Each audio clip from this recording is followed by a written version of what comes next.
ED के लिए बहुत बड़ा धक्का है, क्योंकि अभी तक इसी के आधार पर ईडी पहले पूछताछ के लिए बुलाती थी और फिर कहती थी कि ये पूछताछ में सहयोग नहीं कर रहे हैं और गिरफ्तार कर लेती थी, और कारण भी नहीं बताती थी क्यों, खाली कहते टाल मटोल कर रहे हैं। फैसले में एक और महत्वपूर्ण निष्कर्ष इसका स्पष्ट फैसला है कि ईडी को आरोपी की गिरफ्तारी के आधार के बारे में लिखित रूप से सूचना देना अनिवार्य है। तो सवाल इस बात का है कि अब ये लिखित में सूचना तो कोई देती नहीं है, ये तो पहले पकड़ लेती है, फिर उसके बाद उन्हीं की पूछताछ के आधार पर जो है वो क्या कहते हैं, मतलब आरोप करती है और फिर कहती है कि सिंगापुर से मंगाया है, तो विदेशों से एविडेंस मंगाया। आज तक चिदम्बरम के खिलाफ गिरफ्तार भी हुए, जेल में भी रहे, छूट भी गए जमानत पर, उनका मकान भी जो जोर बाग वाला था वो सील से डिसील हो गया, सील खुल गई, और आज तक ईडी को उनके खिलाफ जो है सबूत नहीं मिला। अब इससे बड़ा दुरुपयोग का उदाहरण और क्या हो सकता है? सवालों का जवाब देने में आरोपियों की विफलता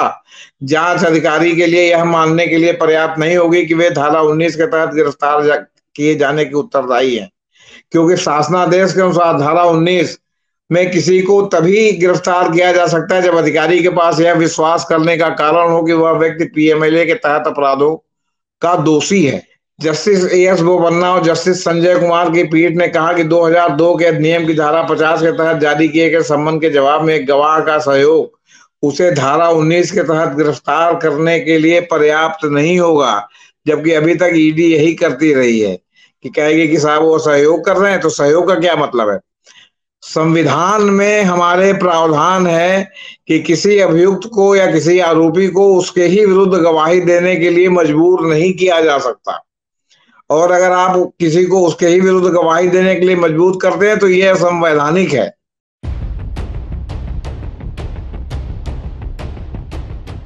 सुप्रीम कोर्ट से प्रवर्तन निदेशालय यानी ईडी, इन्फोर्समेंट डायरेक्टोरेट को कड़ी फटकार लगी है।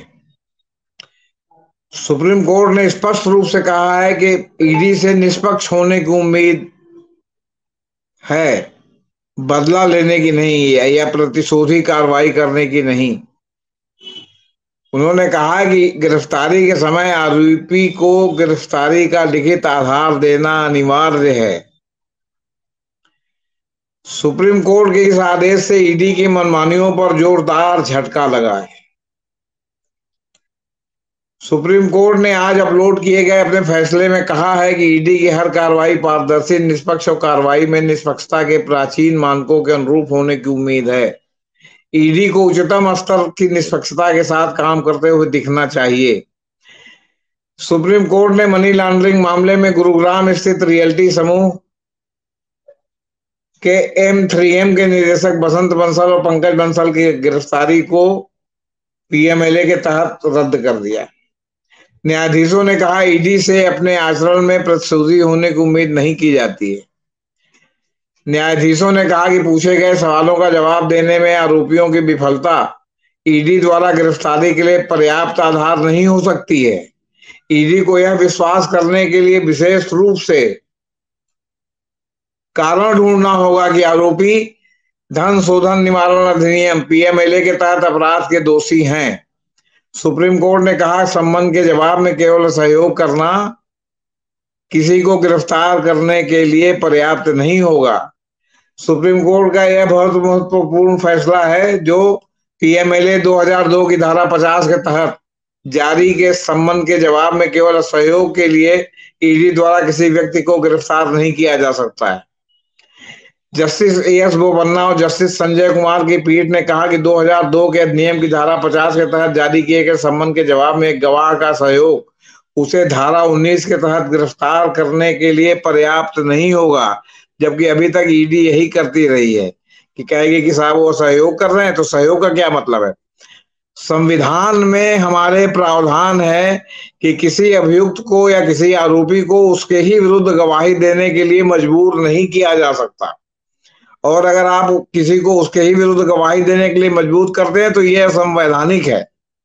इस बिंदु पर कभी भी सुप्रीम कोर्ट में कोई के संविधान पीठ में कोई याचिका दाखिल नहीं हुई कि ये डिसाइड करे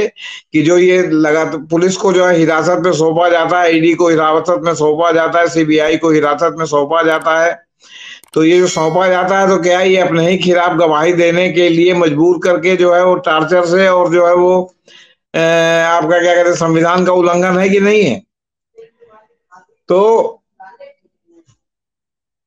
रियल एस्टेट समूह M3M के खिलाफ मनी लॉन्ड्रिंग मामले में पंकज बंसल और बसंत बंसल की गिरफ्तारी को अवैध करार देते हुए कोर्ट ने कहा ईडी द्वारा पूछे गए सवालों का जवाब देने में आरोपियों की विफलता जांच अधिकारी के लिए यह मानने के लिए पर्याप्त नहीं होगी कि वे धारा 19 के तहत गिरफ्तार किए जाने के उत्तरदायी हैं, क्योंकि शासनादेश के अनुसार धारा 19 में किसी को तभी गिरफ्तार किया जा सकता है जब अधिकारी के पास यह विश्वास करने का कारण हो कि वह व्यक्ति पीएमएलए के तहत अपराधों का दोषी है। अब सवाल इस बात का है कि या तो आपने हमको हिरासत में लिया तो आप जो जो कहें हम हाँ हाँ करते जाएं, और अगर हम किसी बात का जवाब नहीं देना चाहते जिसका हमको संवैधानिक अधिकार है तो हमको दोषी मान लेंगे। ईडी ने कहा कि आरोपियों द्वारा दिए गए जवाब टालमटोल करने वाले प्रकृति के थे। अदालत ने ईडी को इस कारण को स्वीकार करने से इनकार करते हुए कहा किसी भी स्थिति में पूछताछ के लिए बुलाए गए व्यक्ति से अपराध स्वीकार करने की उम्मीद करना ईडी के लिए ओपन नहीं है, और यह दावा करना कि इस तरह के स्वीकारोक्ति से कुछ कम भी मैंने स्वीकार नहीं करेंगे, आप कोई जवाब देंगे तो टालने वाला जवाब हो जाएगा, टाल मटोल हो जाएगा, ये आपके पास स्वतंत्रता नहीं है कि आप इसको ऐसे कर दें। संतोष सन ऑफ द्वारका दास फफत बनाम महाराष्ट्र राज्य का हवाला देते हुए कोर्ट ने कहा कि हिरासत में पूछताछ स्वीकारोक्त के उद्देश्य से नहीं है, क्योंकि आत्मदोषारोपण के खिलाफ संविधान के अनुच्छेद 20(3) द्वारा संरक्षा प्रदान किया गया है। संतोष मामले में माना गया कि केवल इसलिए कि एक आरोपी ने कबूल नहीं किया, यह नहीं कहा जा सकता कि वह जांच में सहयोग नहीं कर रहा था। ये ईडी के लिए बहुत बड़ा धक्का है, क्योंकि अभी तक इसी के आधार पर ईडी पहले पूछताछ के लिए बुलाती थी और फिर कहती थी कि ये पूछताछ में सहयोग नहीं कर रहे और गिरफ्तार कर लेती थी, और कारण भी नहीं बताती थी क्यों, खाली कहते टाल मटोल कर रहे हैं। फैसले में एक और महत्वपूर्ण निष्कर्ष इसका स्पष्ट फैसला है कि ईडी को आरोपी की गिरफ्तारी के आधार के बारे में लिखित रूप से सूचना देना अनिवार्य है। तो सवाल इस बात का है कि अब ये लिखित में सूचना तो कोई देती नहीं है, ये तो पहले पकड़ लेती है, फिर उसके बाद उन्हीं की पूछताछ के आधार पर जो है वो क्या कहते हैं मतलब आरोप करती है, और फिर कहती है कि सिंगापुर से मंगाया है तो विदेशों से एविडेंस मंगाया। आज तक चिदम्बरम के खिलाफ गिरफ्तार भी हुए, जेल में भी रहे, छूट भी गए जमानत पर, उनका मकान भी जो जोर बाग वाला था वो सील से डिसील हो गया, सील खुल गई, और आज तक ईडी को उनके खिलाफ जो है सबूत नहीं मिला। अब इससे बड़ा दुरुपयोग का उदाहरण और क्या हो सकता है। पीठ ने कहा कि हम मानते हैं कि अब से यह आवश्यक होगा कि गिरफ्तार व्यक्ति को गिरफ्तारी के लिखित आधार की कॉपी निश्चित रूप से और बिना किसी अपवाद के प्रदान की जाए। अदालत ने मौजूदा मामले में अपनाए गए दृष्टिकोण के लिए केंद्रीय एजेंसी को कई फटकार लगाई, जिसके द्वारा आरोपी को गिरफ्तारी का आधार लिखित रूप से नहीं दिया गया। यह देखते हुए कि ईडी अधिकारी ने केवल गिरफ्तारी के आधार को पढ़ा, पीठ ने कहा कि ऐसा आचरण संविधान के अनुच्छेद 22(1) और धन शोधन निवारण अधिनियम की धारा 19(1) के आदेश को पूरा नहीं करेगा।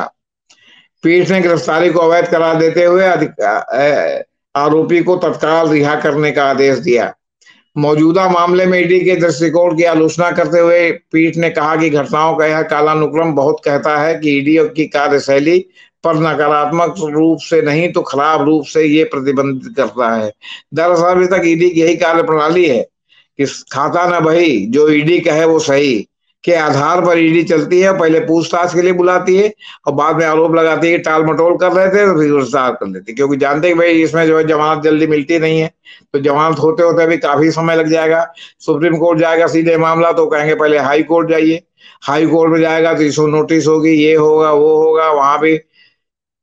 ईडी के लाइक माइंडेड जज होंगे तो वहां भी जल्दी जो है नहीं मिलेगी, अंत में सुप्रीम कोर्ट जाना ही पड़ेगा। फिर सुप्रीम कोर्ट में भी काम का इतना बोझ है कि वहां भी तारीख लगते लगते काफी टाइम हो जाता है, तत्काल सुनने की व्यवस्था सुप्रीम कोर्ट में नहीं है। पीठ ने स्पष्ट रूप से कहा कि ईडी को पारदर्शी बोर्ड से ऊपर रहना होगा और निष्पक्षता और सत्यनिष्ठा के प्राचीन मानकों के अनुरूप रहना होगा, और अपने रुख में ईडी को प्रतिशोधी नहीं होना चाहिए। इसमें आगे कहा गया केवल रिमांड का आदेश पारित करना गिरफ्तारी के आधार को मान्य करने के लिए पर्याप्त नहीं होगा। पीठ ने यहां तक कहा कि ईडी के आचरण से मनमानेपन की बू आती है और दोनों आरोपियों को तत्काल रिहा करने का निर्देश दिया। पीठ ने कहा कि प्रमुख जांच एजेंसी होने के नाते जिस पर हमारे देश में मनी लॉन्ड्रिंग के दुर्लभ आर्थिक अपराध को रोकने की कठिन जिम्मेदारी है, ऐसे कृत्य के दौरान ईडी की प्रत्येक कार्रवाई पारदर्शी, पक्षपात से परे और निष्पक्षता के प्राचीन मानकों के अनुरूप होने की उम्मीद जो है पूरा देश करता है। 2002 के कड़े नियम के तहत दूरगामी शक्तियों से युक्त ईडी से अपने आचरण में प्रस्तुति होने की उम्मीद नहीं की जाती और उसे अत्यंत ईमानदारी, उच्चतम स्तर की निष्पक्षता के साथ कार्य करते हुए दिखाई पड़ना चाहिए। यह फैसला Punjab and Haryana high court की खंडपीठ द्वारा 14 जुलाई को दिए गए फैसले के खिलाफ बंसल द्वारा दायर याचिकाओं पर दिया गया, जिनमें उनकी गिरफ्तारी को चुनौती दिए जाने वाली याचिका खारिज कर दी गई। यह देखते हुए कि याचिकाकर्ता को न्यायिक आदेशों के माध्यम से हिरासत में भेज दिया गया था, हाईकोर्ट ने उनकी प्रारंभिक हिरासत की वैधता जानने से इनकार कर दिया। हाईकोर्ट ने कहा था कि याचिकाकर्ताओं पर अनुचित लाभ के लिए न्यायिक अधिकारियों को रिश्वत देने का आरोप है। हाईकोर्ट ने इसे गंभीर मामला बताते हुए कहा था कि याचिकाकर्ताओं की रिहाई की याचिका स्वीकार नहीं की जा सकती। लेकिन अब सुप्रीम कोर्ट ने न केवल मामला उलट दिया बल्कि उनको रिहा कर दिया और ये व्यवस्था भी दी कि अब से लिखित आधार गिरफ्तारी का बताना अनिवार्य है। केवल आप टाल मटोल के आधार पर किसी को गिरफ्तार नहीं कर सकते, क्योंकि सुप्रीम कोर्ट की व्यवस्था है। संविधान के अनुच्छेद 20(3) में प्रावधान है कि किसी को उसके ही खिलाफ, अपने ही खिलाफ गवाही देने के लिए कोई भी जांच एजेंसी विवश नहीं कर सकती। तो जब तक ये प्रावधान सुप्रीम संविधान में है तब तक जो है कोई जांच एजेंसी किसी को जो है हिरासत में लेके उसको अपने ही खिलाफ गवाही देने के लिए विवश नहीं कर सकती। और अब तो ईडी पर यहाँ तक भी आरोप लग रहे हैं कि ईडी हिरासत में torture, 3rd degree 4th degree torture देने के अलावा मारपीट तक करती है। कई लोग इसके पहले कई मामलों में ये भी आरोप लगा चुके हैं। तो सवाल है कि ये ईडी की जो है वो विश्वसनीयता लगातार सवालों के घेरे में है और अभी 18 अक्टूबर को जस्टिस कौल की पीठ की अध्यक्षता में ईडी के जो है वो पुनर्विचार याचिका पर सुनवाई होगी, जिसमें जो है वो क्या कहते हैं ईडी में के पहले आदेश को जायज ठहराया गया था, तो फिर से पुनर्विचार होगा। ऐसे भी ईडी के हाथ पांव फूले हुए हैं कि पुनर्विचार में कहीं जो है सुप्रीम कोर्ट ईडी का मामला पलट न दे। इसके अलावा संविधान पीठ में भी पीएमएलए की वैधता, संवैधानिक वैधता संविधान पीठ में भी विचाराधीन है, जिस पर अभी सुनवाई नहीं हुई, जिसमें मनी बिल के रूप में उसको जो है पारित कराया गया था। तो ये प्रश्न है कि क्या मनी बिल के रूप में पीएमएलए एक्ट में जो संशोधन किए गए हैं उनको पारित कराया जा सकता है कि नहीं। अब देखना है कि सुप्रीम कोर्ट की संविधान पीठ इस मामले को कब सुनती है।